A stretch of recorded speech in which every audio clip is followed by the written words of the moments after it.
દેવાંગ દેવાંગ સુવા દે ને મને. સુવા દો. ખબર છે કેટલા વાગ્યા છે? 9 વાગી ગયા છે. ઉઠવું છે કે નહીં? નહીં, પછી ઉઠીશ. સારું, તો આજે બહાર જવાનું છે ને, હું એકલી જ જઈ આવું. ઓ બહાર જવાનું છે. કરી છે આ તું? 9 વાગ્યા છે હજી. ત્યાં તો તારું બહાર જવાનું પણ ઊભું થઈ ગયું. હા તો જવાનું છે. આજે તારીખ કઈ છે ખબર છે તમને? છે 15 તારીખ. કયો મહિનો? સેકન્ડ 15 તારીખ. માય ગોડ, 15 તારીખ બીજો મહિનો. એટલે કે આજે આપણી મેરેજ એનિવર્સરી છે, રાઈટ? રાઈટ. હા, યાદ જ હતું મને. આ તો ખાલી નાટક કરતો હતો. ઓહ, કંઈ પણ. આ રાત્રે 1 વાગ્યા સુધી જાગતા હતા, એક પણ વાર વિશ ના કર્યું, અને પાછું યાદ હતું એમ? ફોટોઝ એડિટિંગ કરતો હતો ને આપણા બંનેના. ક્યાં છે? ફોનમાં. ફોન ક્યાં છે? ફોન ક્યાં મૂક્યો છે? મને શું ખબર તમારો ફોન ક્યાં છે? તમે ફોટો એડિટ કરતા હતા ને, મને કેમ ખબર હોય? સારું, સાંજે તો- તમને યાદ છે ને, તો પછી ગિફ્ટ પણ લાવ્યા છો, તો લાવો મારું ગિફ્ટ. છોડ ને, ફોન ક્યાં છે મારો? શું? ફોન ક્યાં છે? તને કહ્યું ને ફોન ક્યાં મૂક્યો છે? ફોન તો કે. મને નથી ખબર. શું નથી ખબર? અહીંયા હતો તો અહીંયાથી ક્યાં જાય? હા, ફોનને પગ આવ્યા છે. હા, અહીંયા કોઈ આવ્યું હતું? હા, આ સવારમાં બેડ પર કોણ આવ્યું હતું? કોઈ સાફ કર્યો હતો બેડ? કોઈ સાફ નથી કર્યો, પણ ફોન સામે પડ્યો છે, દેખાણો. યાદ કરો, ત્યાં કેવી રીતે ગયો? ફોન અહીંયા હતો તો. મેં જ મૂક્યો હશે, ભૂલી ગયો. મને એમ કે ના ના, તમે ગુસ્સો કરી લો. આજના દિવસે પણ તમારે ગુસ્સો કરવો જોઈએ મારા પર. ના બકા ના, ગુસ્સો નથી કરતો. હું તને સામાન્ય પૂછી રહ્યો હતો. તું જાણે છે ને કે મારું બધું કામ ફોન ઉપર થાય છે, બધો વહીવટ ફોનમાં હોય છે. તો પછી ગિફ્ટ ને ગિફ્ટ મગાવ્યું છે, પણ એકચ્યુઅલી ઓફિસમાં છે. તમારા એક્સક્યુઝ તમારી પાસે રાખો.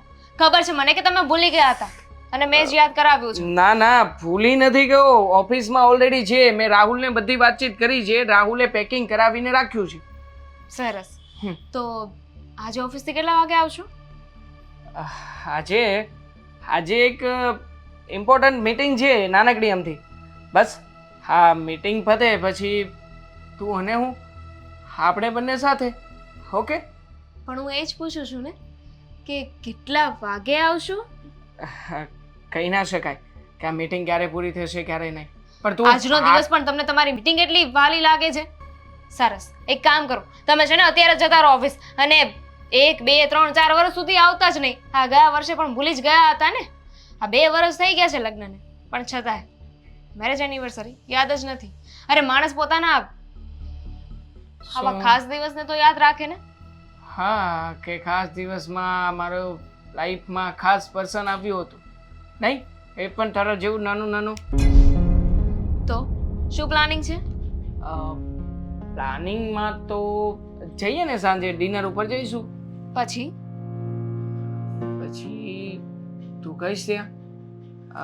ગયા વર્ષે કીધું હતું કે તને લોંગ ડ્રાઈવ પર લઈ જઈશ. હજુ એ લોંગ ડ્રાઈવ ક્યાં આવી નથી. પણ તું સમજે છે ને, હું ઓફિસનું કામ જ એવી રીતના સંભાળી રહ્યો છું ને કે મને સમય જ નથી મળતો. હા જો ને, છેલ્લા 30 દિવસમાં એક પણ રજા મળી છે ખરા? આ તમને તમારા કામથી એટલો બધો પ્રેમ છે તો મારી સાથે લગ્ન શું કામ કર્યા? જ્યારે જો ત્યારે બસ કામ કામ ને કામ. આ કામ સાથે જ લગ્ન કરી લેવાય. હો બેબી, આ બધું છે ને સમય પર સારું લાગે. અત્યારમાં કામ છે તો કામને સમય આપું. જ્યારે કામ નહીં હોય ત્યારે તું તો છે જ ને, ત્યારે તને સમય આપીશ. સરસ. તો પછી happy marriage anniversary. Happy marriage anniversary. વહેલા આવજો. આ વખતે વહેલા ના આવ્યા છો ને તો તમારો વારો છે. ના ના, વહેલો આવી જઈશ, પ્રોમિસ. આ વખતે પાક્કું, બને એટલો વહેલો. ઓકે? રિમાઇન્ડર મૂકી દઉં ગૂગલમાં? ના, એટલું તો યાદ રહેશે ને તમને. ચાલો ફટાફટ, મારે બીજા એક કામ છે. હા, થોડી વાર સૂઈ લઉં હજી. ના ના ના, નથી સૂતો, જાઉં છું.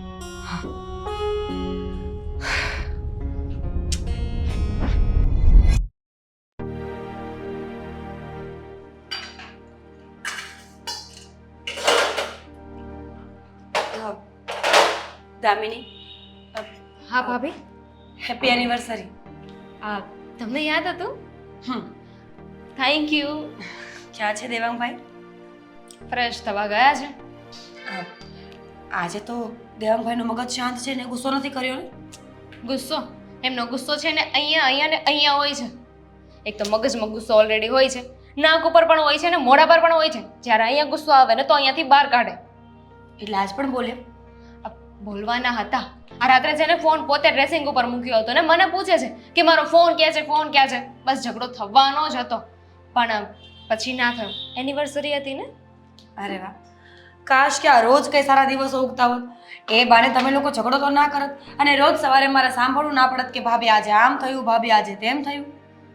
આ ઝઘડો શું કામ થાય છે ને મને એ જ નથી સમજાતું.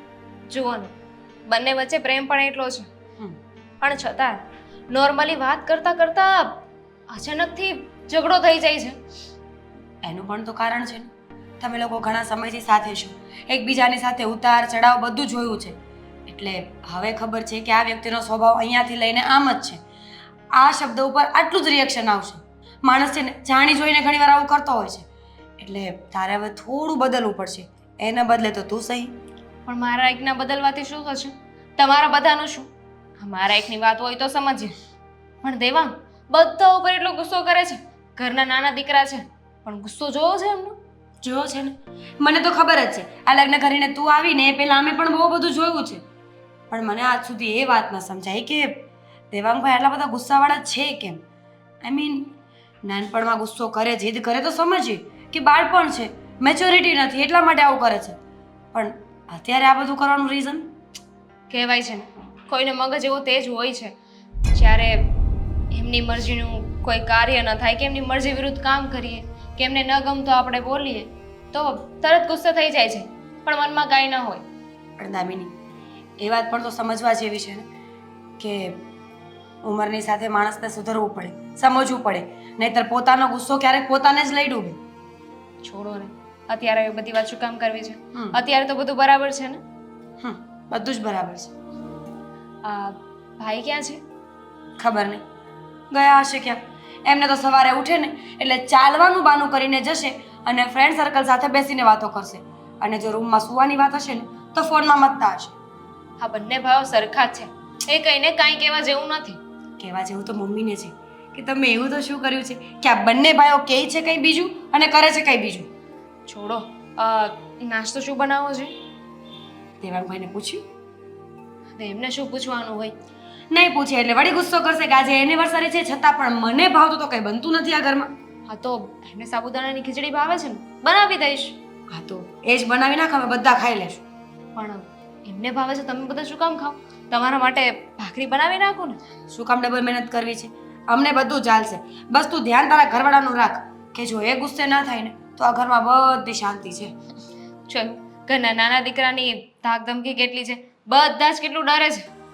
સાચું કહું તો ખાલી ડર નથી, પણ ઘણીવાર બીક પણ લાગે છે. એમનો ગુસ્સો એટલો બધો છે ને કે ક્યારે સામે બોલીને કંઈ કરી બેસે. ખોટા ગુસ્સામાં કંઈ અવળું પગલું લીધું, કોઈ પર હાથ ઉપાડ્યો, નકામા સંબંધો બગડે, શરીરને નુકસાની થાય ને એટલે ઘણીવાર અમે એમ ચૂપ રહેતા હોય. કાંઈ નહીં, જવા દો. હવે તૈયાર થઈને એ પણ આવતા જશે, ફટાફટ બનાવી નાખો. નહીં બને કેમ? સાબુદાણા ક્યાં પલાળ્યા છે? તું તો ગઈ. આજે તારી એનિવર્સરી ઉજવાઈ જાય ને પછી મને ફોન કરજે, હું મારા મમ્મીના ઘરે જાઉં છું. ભાભી, હું તો કહી દઈશ આજે નાસ્તો હું નહોતી બનાવવાની, ભાભી બનાવવાના હતા, એટલે ભાભીએ ભાખરી બનાવી છે. કયા ભાવની દુશ્મની કાઢે છે મારી સાથે? દેવાંગભાઈને ખબર પડશે ને તો ખબર નહીં કેટલો ગુસ્સો કરશે મારી પર. તમે મારા મોટા બેન નહીં, તમે મારા જેઠાણી થોડી મોટા બેન છો ને. મોટી બેન છું ને તો મારા પર કોઈ ગુસ્સો કરે તને ના ગમવું જોઈએ. એક સમયે જેઠાણી હોત ને તો ચાલો. હા તો જેઠાણી સમજીને પ્લીઝ, હા એટલી હેલ્પ કરી તો. મારા પર કોઈ ગુસ્સે થશે તમને નહીં ગમે ને. Thank you thank you thank you. Welcome. પણ થેન્ક યુ કહીને કૂવામાં કોણ નાખે? શું બનાવ્યું છે જમવાનું? દેવાંગભાઈ, ખબર નહીં, હું તો અહીંયા હતી જ નહીં. આ નાસ્તો દામિની બનાવવાની છે. શું દામિની બનાવવાની છે? આ તમને ખબર નથી પડતી? આજે મારે બહાર જવાનું છે, બધી વાતચીત થઈ હતી કાલે. Happy anniversary. શું હેપી એનિવર્સરી? આ નાસ્તો લાવો ને, મારે જવું છે ઓફિસે. દેવાંગભાઈ, બન્યો નથી તો મતલબ કે મારે આજે પણ બહાર નાસ્તો કરવાનો એમ જ ને? જ્યારે હોય ત્યારે બન્યું નથી, આ છે તે છે, બાના તૈયાર જ હોય છે. મને ખાલી 5 ક્યાં છે દામિની? હું આવું. ગઈ છે ક્યાં આમ? કમાલ છે, આ લોકોને નાસ્તો બનાવવાની નથી પડી. અને દામિની